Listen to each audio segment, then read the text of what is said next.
Hello, hello, hello. How are you guys doing this evening? It is 3:09 a.m. and I just woke up about 20 minutes ago. It is 69 degrees outside. It was raining a little bit earlier. It's actually really nice outside. Feels very humid, feels very summery. The temperature is supposed to drop. The next couple days it's supposed to be much cooler. Actually, it's supposed to be like in the mid-60s tomorrow, so I'm kind of surprised it's 69 right now. But anyway, yeah, I got up about 20 minutes ago. I just kind of like woke up and I was like,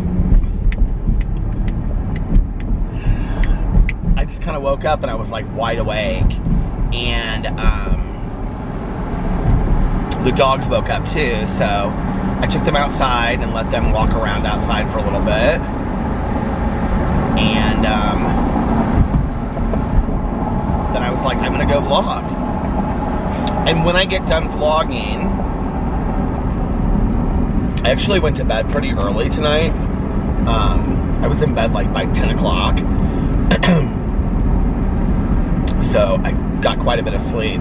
When I get done vlogging, I am going to finish my audiobook. I have like exactly an hour left to finish it. I'm listening to First Grave on the Right by Dorinda Jones, which is the first book in the Charlie Davidson series. And I'm really, really enjoying it. It's kind of a complex mystery for a cozy mystery. I'm kind of surprised if you consider it a cozy mystery. So I'm going to finish that. And then I'm going to watch a little bit of this movie that before I left, I looked up and it's actually on YouTube. I have a DVD somewhere in the basement, but I wouldn't watch it on DVD this late at night anyway because Alex is already asleep. If you did not watch my video on my Peter Does Stuff channel, I kind of assume the people that watch my vlog are the same people that watch my Peter Does Stuff channel. I am like having such a great time on that channel. I love that channel so much. And it was funny because somebody commented earlier, like on a video from a couple days ago in there, and they said, or no, it was on my vlog, and they said an idea for the Peter Does Stuff channel, Peter makes ice cream sundaes. And I was like, oh, that is such a great idea for a video over there. So that will be coming sometime this summer, where I make an ice cream sundae just like my mom and I used to back in the day. But if you didn't watch my video over there, which is called Do You Accept the Challenge, I think is what I titled it. So I was reached out to by a company here in Indianapolis that is arranging this like challenge with local bloggers and things like that for Gleaner's Food Bank. And the challenge is called No One Runs on Empty. And so it's a challenge to bring awareness to Gleaner's Food Bank, which has been around since 1980. I read the whole thing, the history of it, over on my channel today today I did like the first half of the video because I wanted to like kind of talk about what I was going to be doing tomorrow before I start the challenge tomorrow. So if anybody wanted to do it with me, they could. So Gleaner's Food Bank is a food bank that started in 1980 here in Indianapolis. It's a huge food bank, and they outsource from a lot of different places, and then they supply to a lot of different places. But they also supply to just people and families as well. And what's interesting about this is that when I was growing up, my mom was very, very involved in food banks. Like, well, she was very involved in volunteering for food banks and homeless shelters in Indianapolis, mostly through our church, which I believe, like, our church didn't have its own food bank. So I believe that they worked with, I believe that our church worked with Gleaner's Food Bank because it's like the biggest one. I remember two big fundraising things that our church did when I was growing up. And the first one was working with the homeless population in Indianapolis. I mean, the church talked a lot about it when I was growing up, and was constantly doing like canned food drives and raising money for it. And I think part of that was just the area that my church was in. And there were, you know, quite a few lower income and homeless people that came to our church. I think that was part of it. But the other organization, I don't remember what the organization was called, but it was out of, if I mispronounce this, I apologize. Papua New Guinea, I think is what it was called. And the country, well, the city in the country. And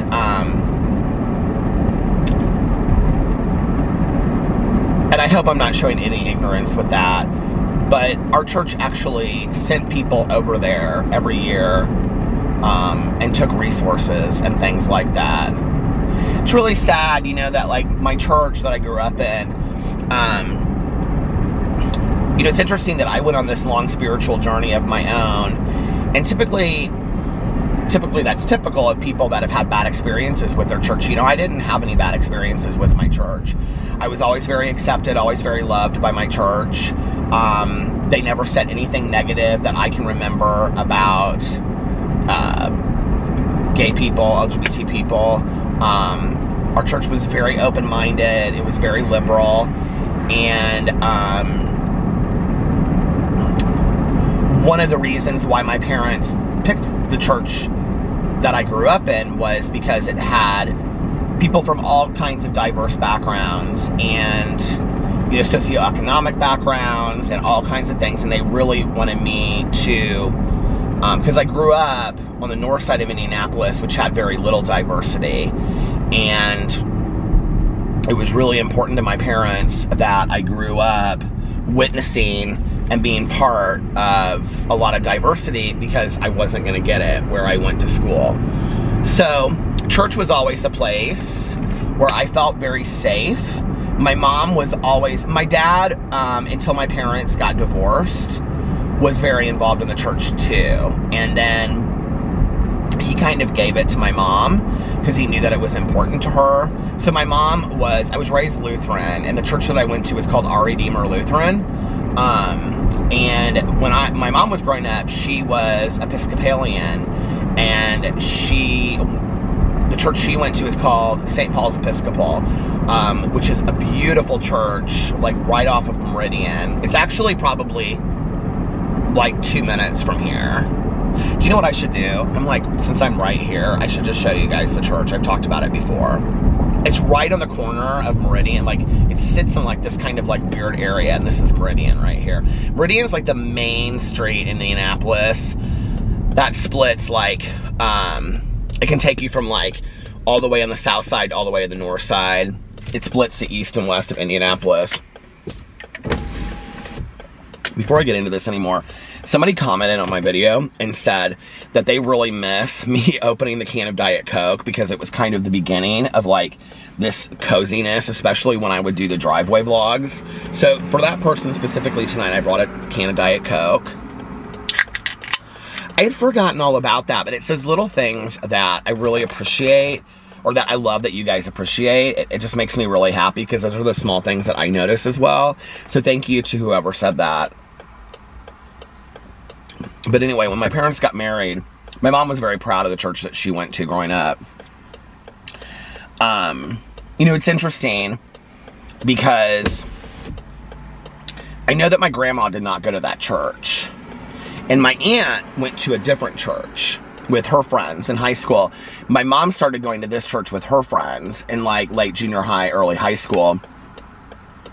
And I almost kind of have to wonder, like, looking back, I obviously don't know the circumstances of what my mom's life was like, late junior high, you know, early high school. I'm sure very, very poor. And my grandma was probably working a lot or gone or whatever. So I have to wonder if, in some way, I kind of like, maybe I'm making this up, I don't know, that my grandma, or, you know, didn't say, like, I think it would be good for you to go to church. I know later in my grandma's life, she went to church quite a bit. She was really involved in a church when I was young, up till the time that she passed away. But like when she was younger, I feel like I remember my mom saying something about grandma didn't go to church or something like that. I asked one time something like, did grandma go to church with you? And she was like, no, that wasn't the church that grandma went to, or something like that. And then my mom said that this was a church she went to with her friends. My mom was also very proud when I came out that St. Paul's Episcopal was the first church in Indianapolis to marry gay couples. It was also one of the very first churches in Indianapolis to have a female pastor, which my mom was very proud of. So when my dad and my mom took religion very seriously. And when my mom and my dad got divorced, when they got married, my mom had converted from being Episcopalian to being Lutheran. She went through confirmation and everything. So when my parents got divorced, my mom was already very involved in the church. Like, she taught Sunday school. My dad was an elder in the church, and I think my mom was too at some point. But my mom did altar guild, which is where you get communion ready. And then later she helped run the kids cafe, which was for the kids in the neighborhood who didn't have homes to go to after school because their parents worked late jobs. And so the church was open like late, and the kids in the neighborhood could stay there, and it was called Kids Cafe, and it had like on-site tutoring, snacks, and all that kind of stuff. My mom did that for a really long time, and she loved it. And so anyway, but the church that she grew up going to was what I'm going to show you here in a second, which is actually further than I thought it was, but oh well. Oh well, it doesn't matter. And do you know what's interesting that I just realized? Because that vlog I did where I like found the house that my mom lived in high school is literally walking distance from St. Paul's. So yeah, if you live in Indianapolis and you've never driven down Meridian, which would be like the joke, like you would have driven on Meridian at some point, the houses are absolutely gorgeous. They're these like palatial houses along here. The governor's mansion is on Meridian. There's several huge churches. I think it's Second Pres, which is the church where Ryan White, who passed from AIDS, he was hemophiliac and he had AIDS. Do you guys remember him from the 80s? And like Michael Jackson and Elton John and Princess Diana, they all came to the funeral. That was like, we're coming up on that pretty soon here. It's like one of the biggest, but I think it is maybe well, not now, because in Carmel, the north side, they have like Grace Community Church, which is massive. But yeah, a lot of these houses are just really beautiful through here. So anyway, like I was saying, you know, I grew up, I don't know if you can see some of these houses, they're just so pretty. But I grew up with, here's the Jewish Community Center, which has been around forever as well. I grew up with my mom being involved in several organizations that worked with food pantries and things like that. And so it was always something that I was interested in and that I wanted to know more about, and wanted to know more about how to help, you know. And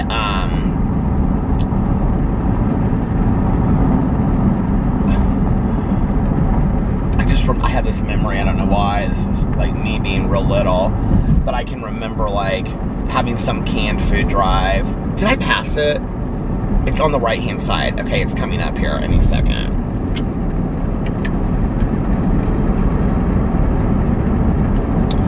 But I remember we had gone to the grocery store and we came home. And I mean, it just feels like when I was growing up, there was always some canned food drive, no matter where you went. It was like, if you went here and you brought 4 cans of soup, you could get in for free, you know? It was like, or school was doing, okay, here it is. So this is St. Paul's Episcopal right here.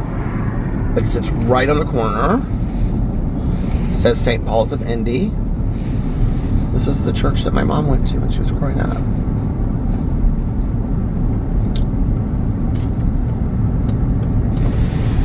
So anyway, but I remember this one time, we had just gone to the grocery, and like the day before or something, and I was like, Mom, I've got to get all this stuff together for like the canned food drive. And I started pulling all these cans out of the closet. And she was like, we just bought those yesterday. And I was like, but we don't need those, Mom. There's people that need these more than we do. And she was like, we just bought all of that yesterday, Peter. Like, those are, you know, and she was, and I remember she just was like, just put it in there and take it.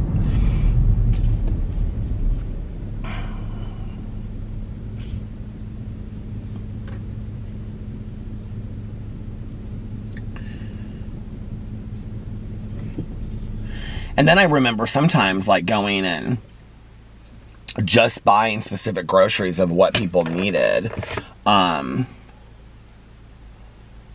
for food drives and stuff like that. Now, it's like so many of these places like outsource at other places that, I mean, there's local restaurants and stuff that help with all this stuff. But back when I was growing up, that wasn't the case. So there would be a lot of things that they would specifically need, you know? But anyway, so I was reached out to do this challenge.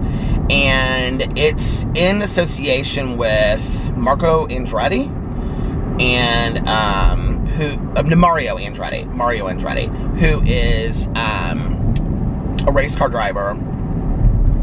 And he is trying, oh my God, this, was that it? I was gonna show you guys since I was right here. This is it. This was my aunt and uncle's house. You can really not see it. But when I was born, this is my aunt and uncle's house. Look at that. And they're right across from the river over here. Isn't that crazy? I'm glad I caught it before I went too far. Anyway, that was my Aunt Kathy and Uncle Dave's house that Caroline grew in up until she moved in the house by us, or where I live now. And Frances Farmer, the actress, actually her house is across from here somewhere. They call it the Hollywood house now, but it was actually Frances Farmer's house. And it's fantastic to look at. It still looks like a Hollywood house. It's all white and beautiful. But I don't know where. Like, if you're driving during the day, I've probably shown it on a vlog at some point. If you're driving during the day, you can see it because it has like topiaries and stuff. It's absolutely gorgeous. So anyway, yeah.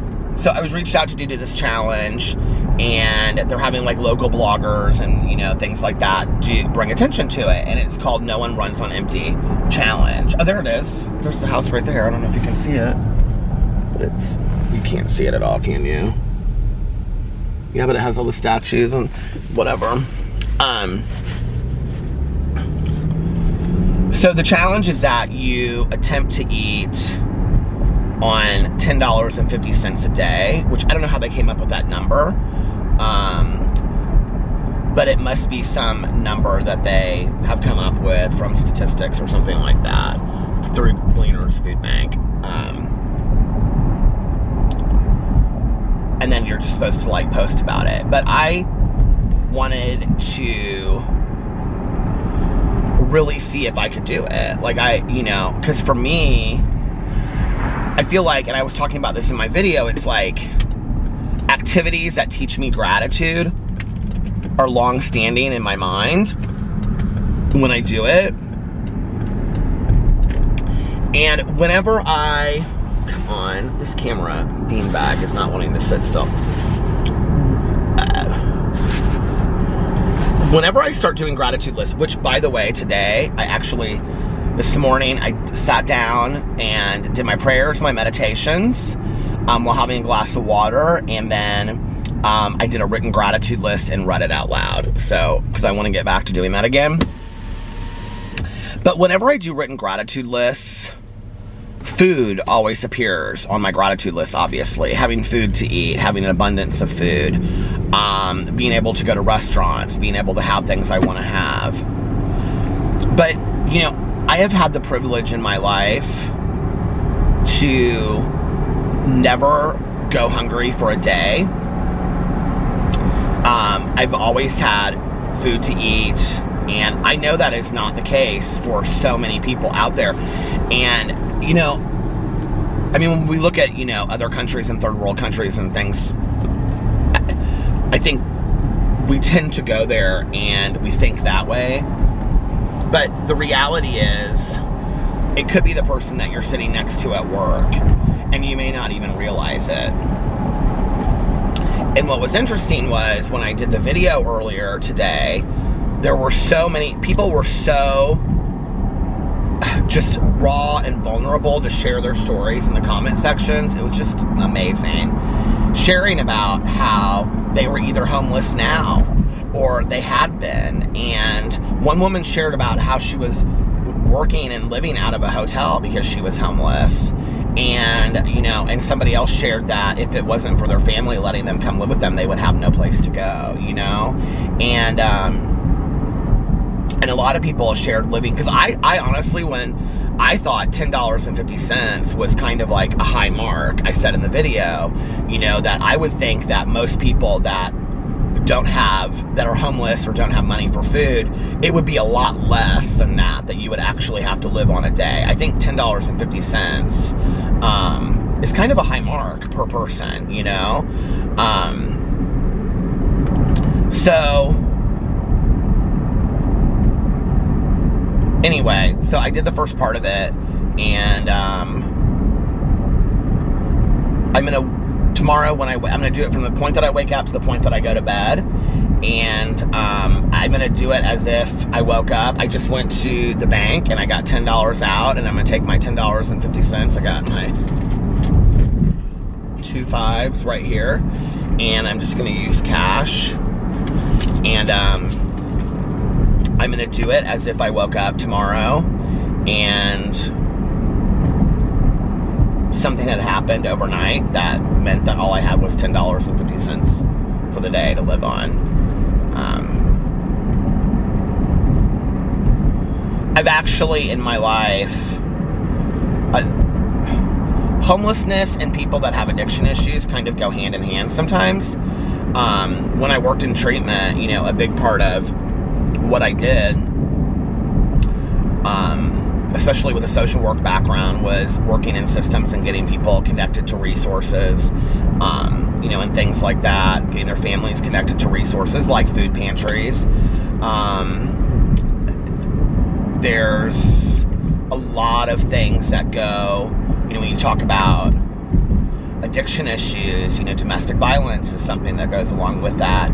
Finding people, you know, resources of people to talk to, and safe places and environments to go to, and safe, what's the word I'm looking for? Hand-holding as you're doing that, because, you know, a lot of people think that, well, I don't want to get into all of that, but you need to have people that specialize in those areas, you know? And so,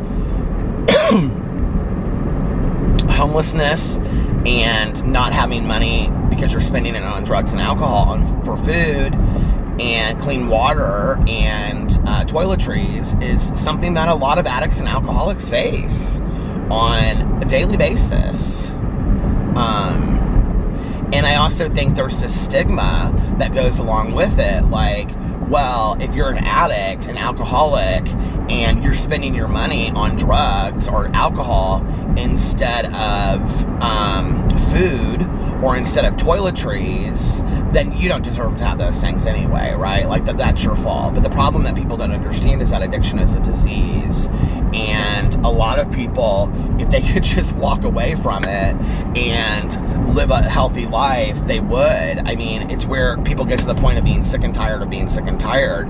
You know, and a lot of people, it's not medically healthy for them to tomorrow just stop and walk away from drugs and alcohol. You know, if you're out there and you're watching this video and you drink on a daily basis or anything else, you know, you need to seek medical help, because you could start seizing tomorrow just by trying to stop yourself. I mean, people don't, I think, sometimes understand the medical complications that go along with it. But I know when I was using, you know, and I ate, but I didn't think about what I was eating. I didn't think about, you know, where my next meal was going to come from. A lot of days, like if I didn't eat for a day or two, I didn't really even think about it.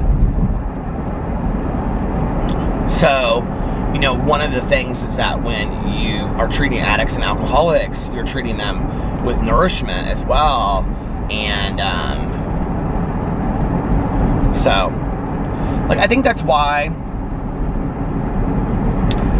and I think that's why, like, coffee is so important to me, because coffee to me today, you know, when I have a cup of coffee in the morning, whether, sometimes honestly, the less Starbucksy it is, and the more if it's just like a cup of coffee at the gas station or a cup of coffee at home or whatever, the more I sometimes feel more homey and more human, is because I can remember waking up in the detox unit in treatment and the nurse handing me, who was my neighbor, if you remember that story, handing me, I mean, she looked at me and she said, "Peter, you're really, really sick."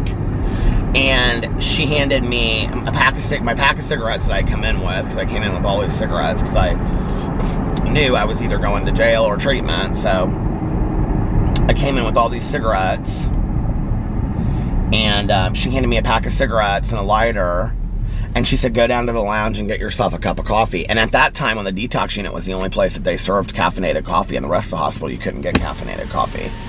And so she was like, you know, go down there and get yourself a cup of coffee and relax, because you're not going anywhere. And I remember going into that lounge. There was like one other woman in there, and the TV was on. It was like this small little crappy TV. And I remember I looked outside and it was literally like blizzard conditions outside. And I could see the interstate like in the background, and it was just kind of like cars were just kind of slowly moving on the interstate.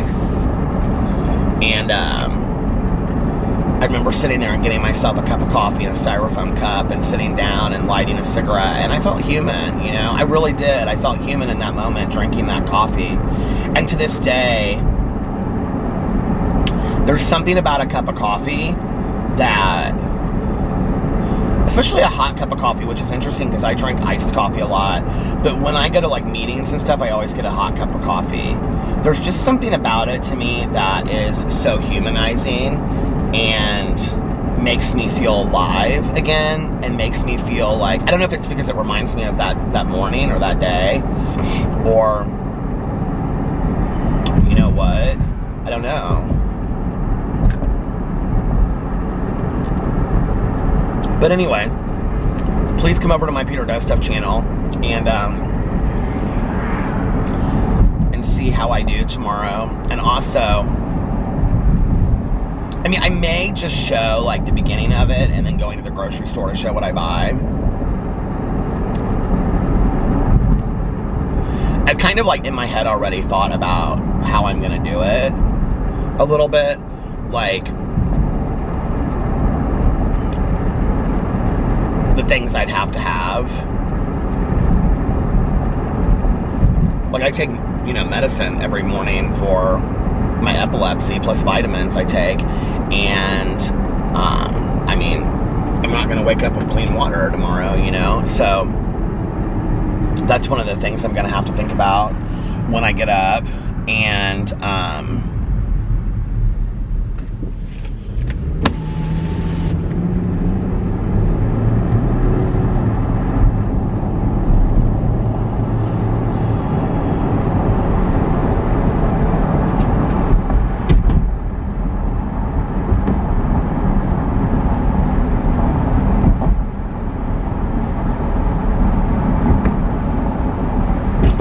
mind's just like going through all these things. Like, I feel so grateful for my life, but also look at all the things I've taken for granted in my life. Like, I'm sitting here thinking to myself, well, the first thing that you do when you wake up in the morning is that you brush your teeth.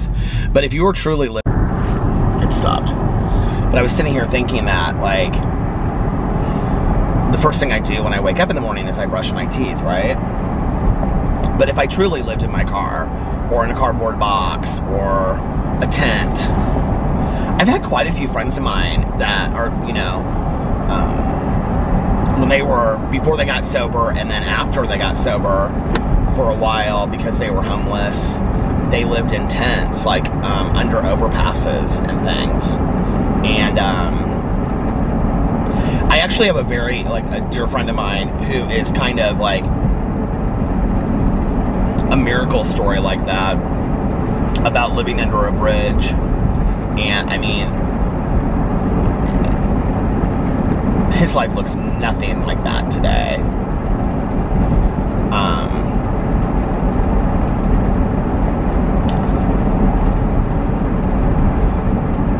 But I was sitting there and I was thinking about that, you know, that if you had to really think that through, or, you know, go to a gas station, you know, bathroom, if they would even let you use the bathroom, you know, or, you know, you had to have water to just brush your teeth, or just a tube of toothpaste and just spit it out or whatever. But then that goes into, like, you know, poor dental care and all that kind of stuff, you know, and are you taking care of all of that, which makes me wish I was, you know, hadn't taken the ability to do all of that as for granted as I have.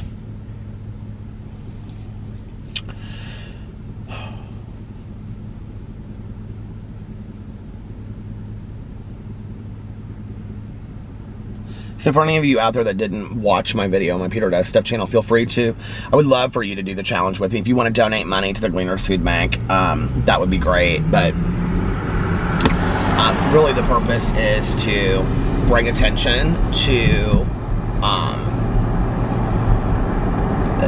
Gleaners Food Bank and other food banks, and the idea that no one runs on empty, and the challenge of trying to eat on $10.50 or less a day and seeing what that was like.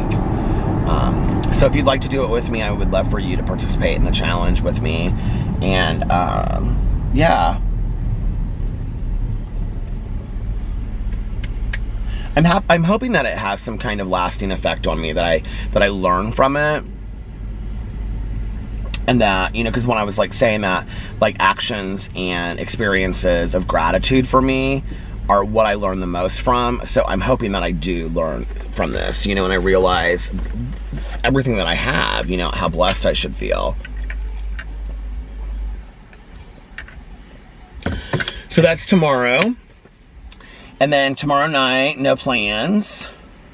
And then Saturday, well, actually, Nick, Tanya's son, is coming over Saturday instead of tomorrow. He was supposed to come over tomorrow, but then we were trying to figure out a time that he wanted to come over, and he was really worried because it's supposed to rain tomorrow morning until about noon.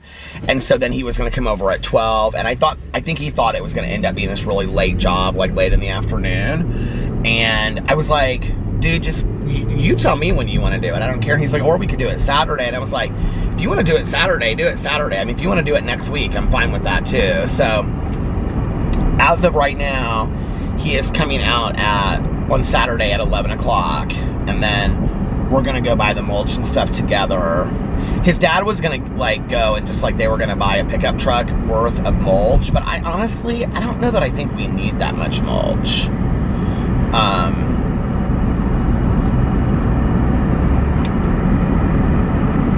Yeah, it was interesting. Somebody commented on my vlog and said, I think it was somebody that works in landscaping, and said, your landscaping company missed out on an easy job. They did, too, because it would have been nothing for a landscaping firm who does all this stuff every day, and they're already there, to come through and literally just pull up all these weeds, which would take probably... I mean, if you had a crew of 3 or 4 people out there, it would take probably an hour, maybe not even that long, maybe a half an hour, and then lay the mulch, and they would have got paid a couple $100 for it. And it's like, they didn't even respond to the messages, which I think is interesting. I'm not gonna say anything, you know. I thought about it. I like kind of like was like, oh, I'm gonna say something, and I'm trying not to do as much of that. Number one, because I don't think it fares well. Number two,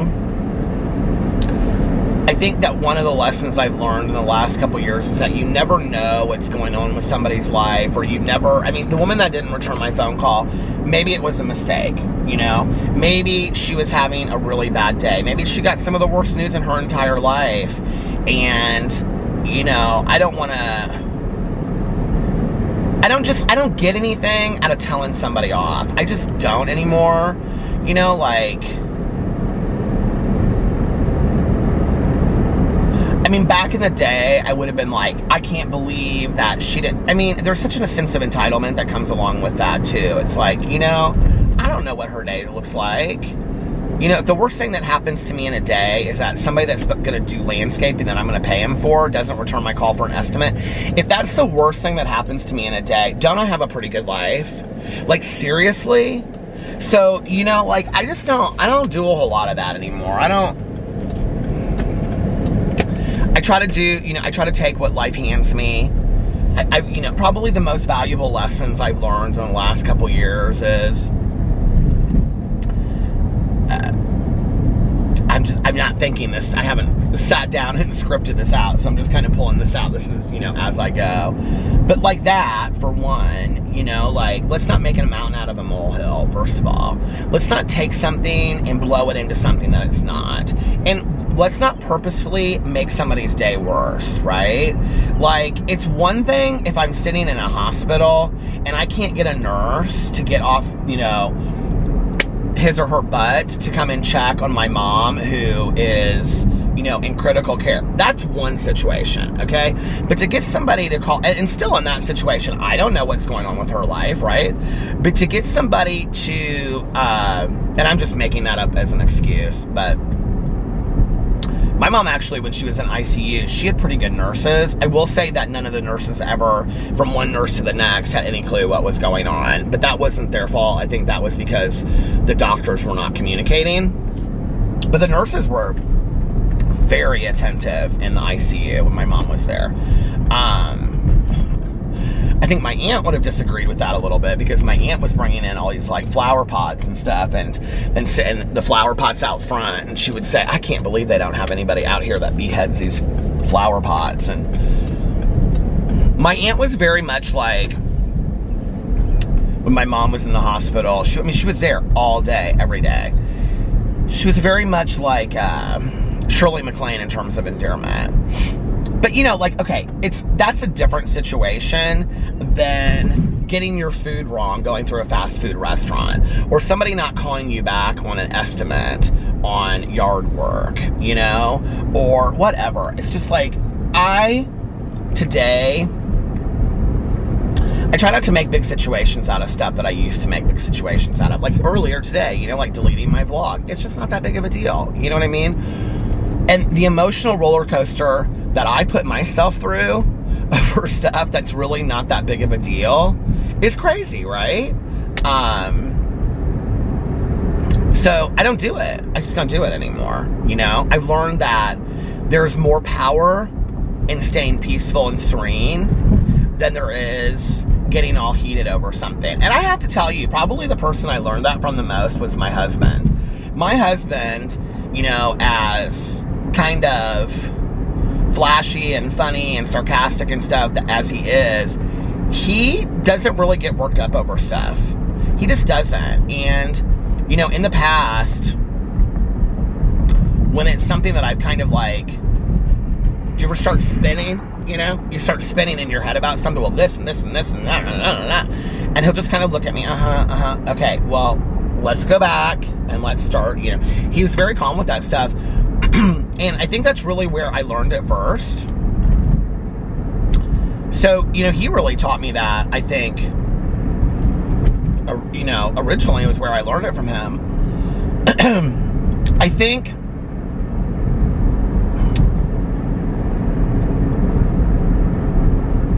the greatest lesson I have learned in dealing with people in the last couple years is that this idea that I talk about in my Peterisms channel a lot, this need to tell on somebody. Where does that come from, you know? And in the past, it was always like, if you knew the truth about this person, if you knew what they did about me, if you knew what they said about you behind your back, if you knew how they talked about you, you wouldn't like them very much. This need to constantly tell on somebody, right? Just to feel vindicated, just to feel like, if you knew the truth about how this person acted, you know,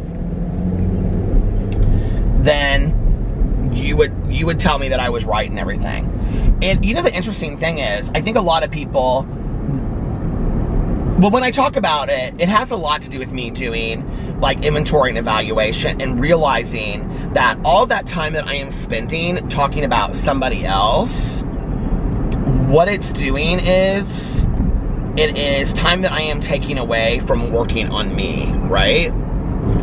Okay, I'm trying to focus this thing and get it fixed in here, so hold on a second, I had to stop it for a second. Anyway,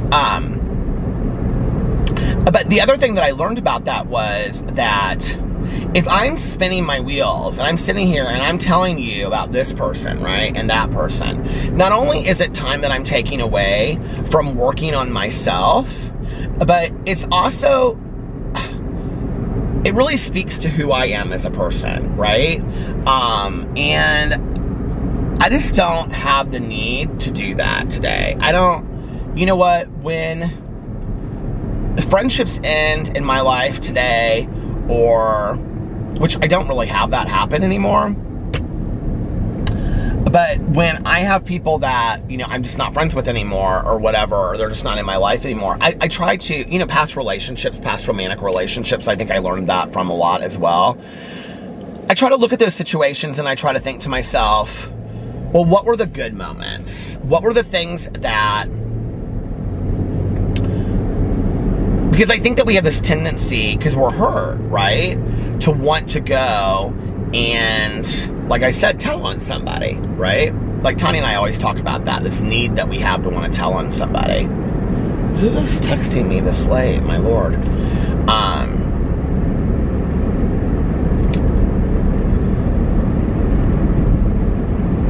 But really what I need to do in that moment is, I don't need to be telling on that other person, because like I said, it really says more about me than it does about them, right?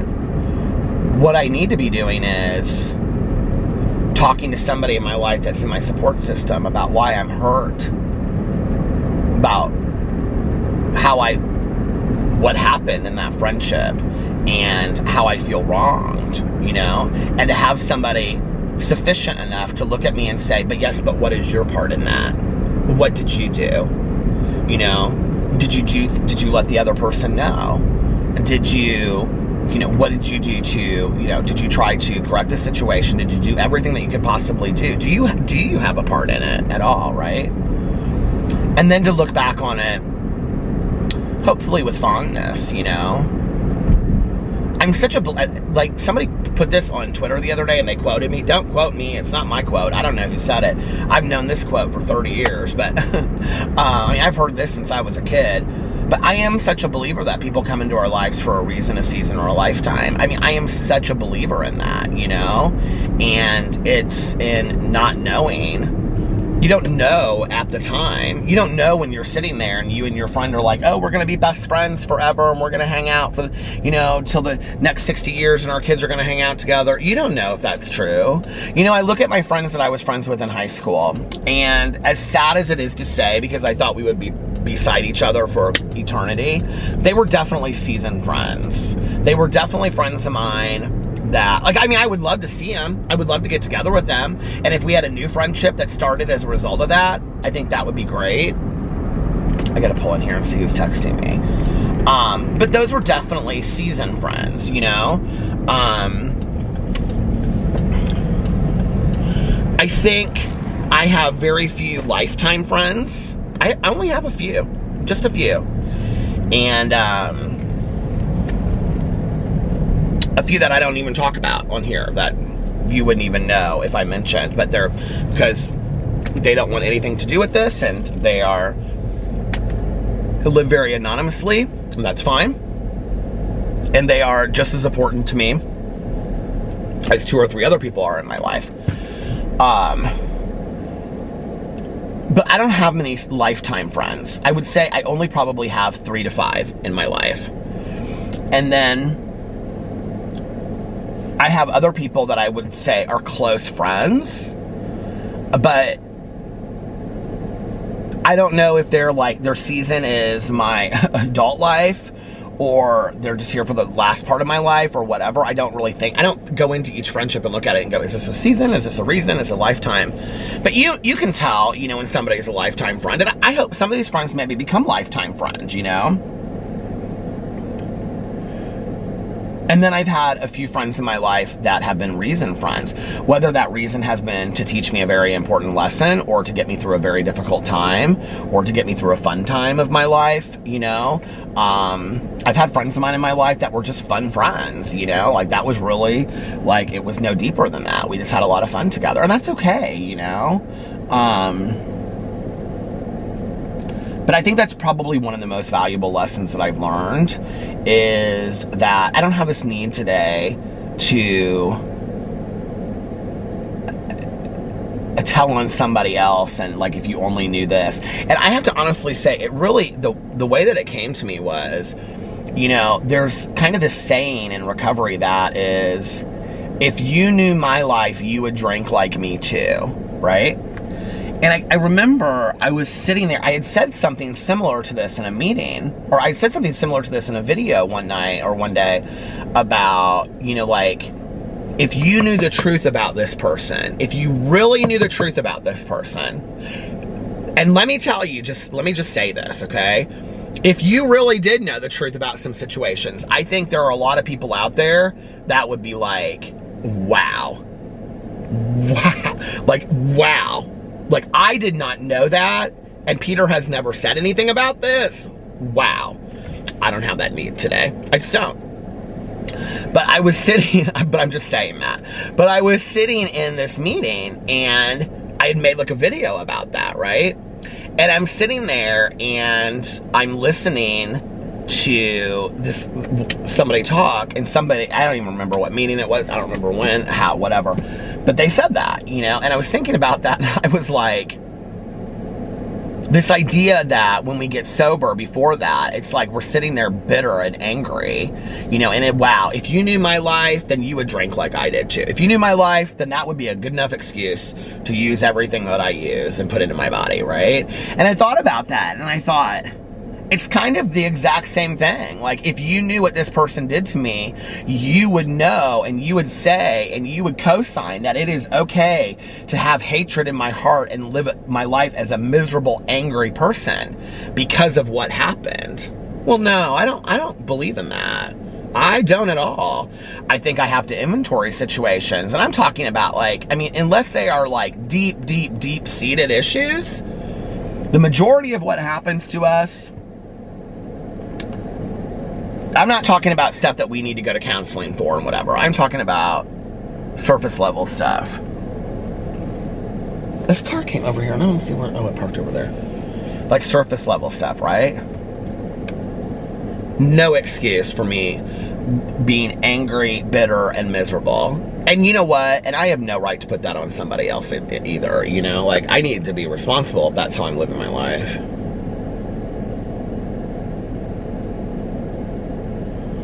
Valerie.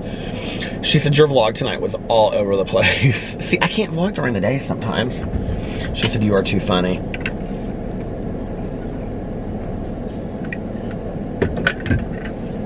We're way out on time. But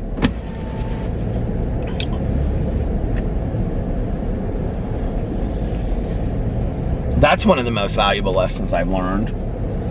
Not taking myself too seriously. That's another lesson I've learned.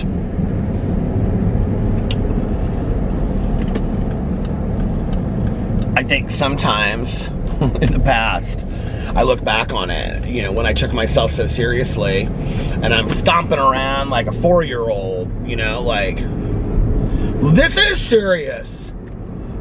Damn it. She didn't call me back about the estimate for the landscaping. I mean, it's ridiculous, you know?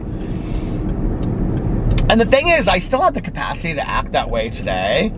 But then, like, later, like a couple hours later or whatever, when I look at it, I'm like, this is just so foolish. Like, why, you know, like, I mean, I'm not the perfect example. I'm a work in progress. But, like, I don't know.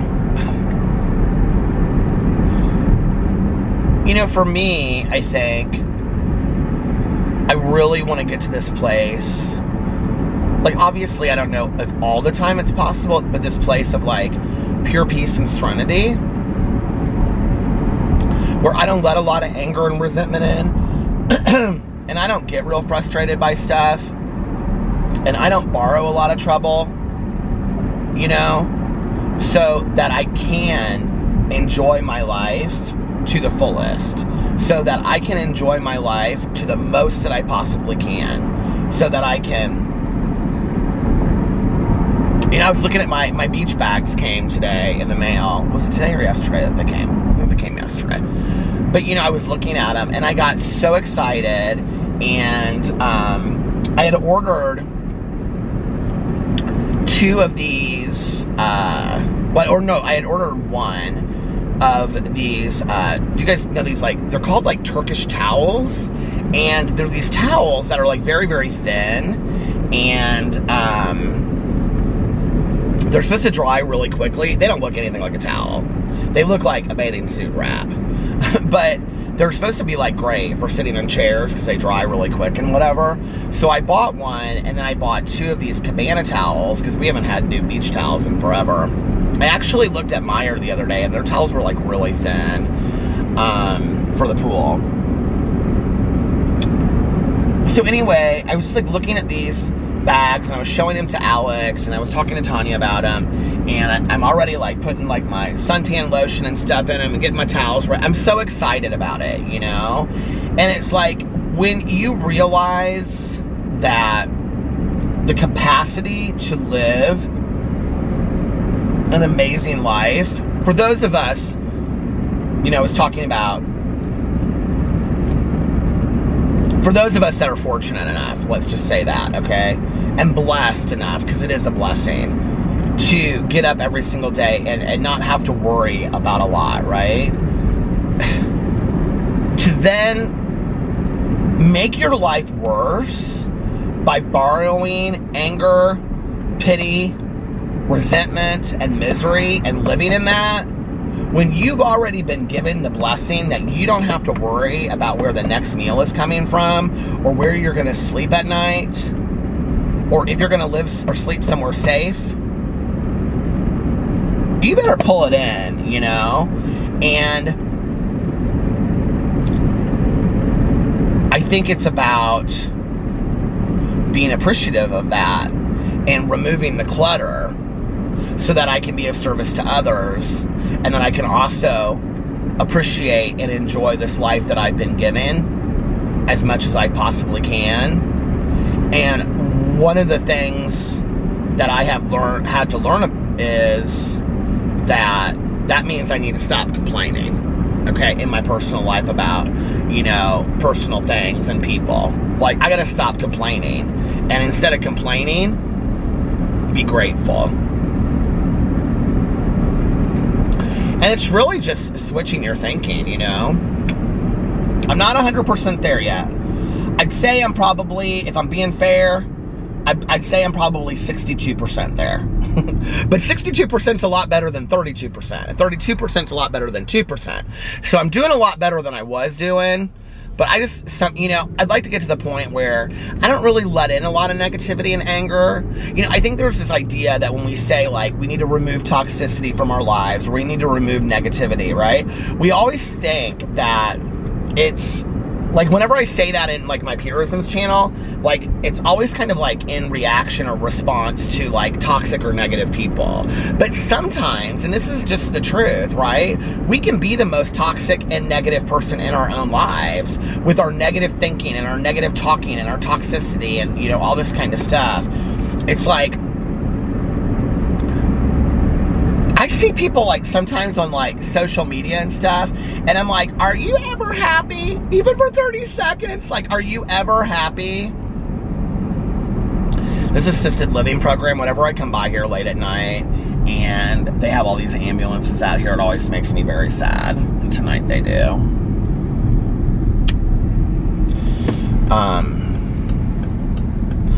Yeah, but I just like, I'm like, sometimes I'm like,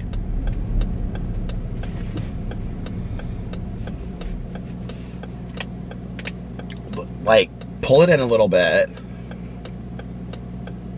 Find some serenity. Don't be so angry. I'm not talking about things that are important. I think there are a lot of important things that we should be angry about. I think there's a lot of things that we should be pissed off about in the world, right? But I really don't think, and this is just my opinion, it does anybody any good to be pissed off 24 hours a day, 365 days a year. I really don't. You know, when we talk about we have to take care of ourselves to be of service to others, you're not taking care of yourself if you're that angry all the time. You just really aren't.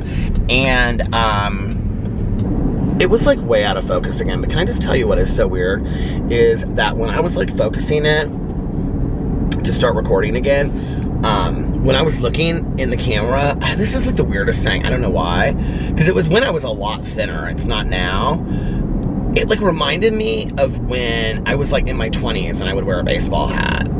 And I was like looking at myself and I was like, oh my God, it looks like, I can't really, because I couldn't really see my like facial hair, like my beard. And it was like really weird. I don't know. But anyway, what's so weird about that, I don't know if you guys would even know, but like, well, I don't know if I've shared this on here before. Back in the day, I rarely wore baseball hats. Like when I was in high school, never wore baseball hats. Is it doing that again?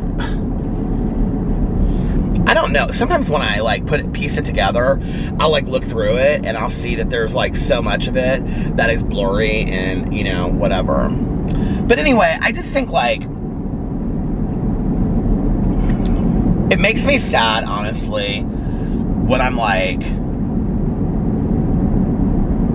you know, like I said, I think there are things that we should be angry about. But like, we've got to take care of ourselves too, right?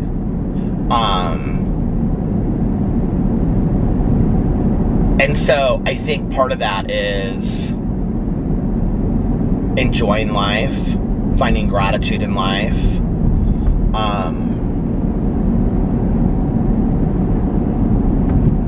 Finding the blessings in the world and appreciating that too, you know?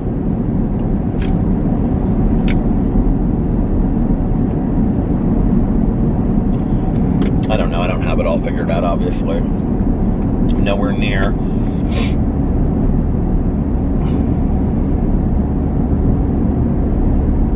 But I do know this, that when I'm living from a point of anger or misery or negativity or toxicity, which there have been many times in my life that I have, there have been many times in my life where I could tell you, you need to get rid of all these negative, toxic people.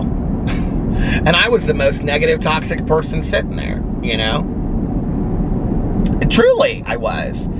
And I didn't even really realize it. Didn't really realize the negative, toxic effect that I had on the people around me. And I look back on it now and I just think, God, I mean, this is, you know, years ago, but I look back on it and I think, and not just when I was using, I mean, when I was sober too. Just because you're sober doesn't mean that you have it all figured out. I mean, there's a lot of sober, miserable people. There's a lot of sober people that they don't have anything that I want. You know, just because they stopped using doesn't mean that they live a right life or they're happy people, you know? And then there's a lot of sober people that have a lot of what I want. I have a lot of people in my life, sober and not, that I look up to, you know, and that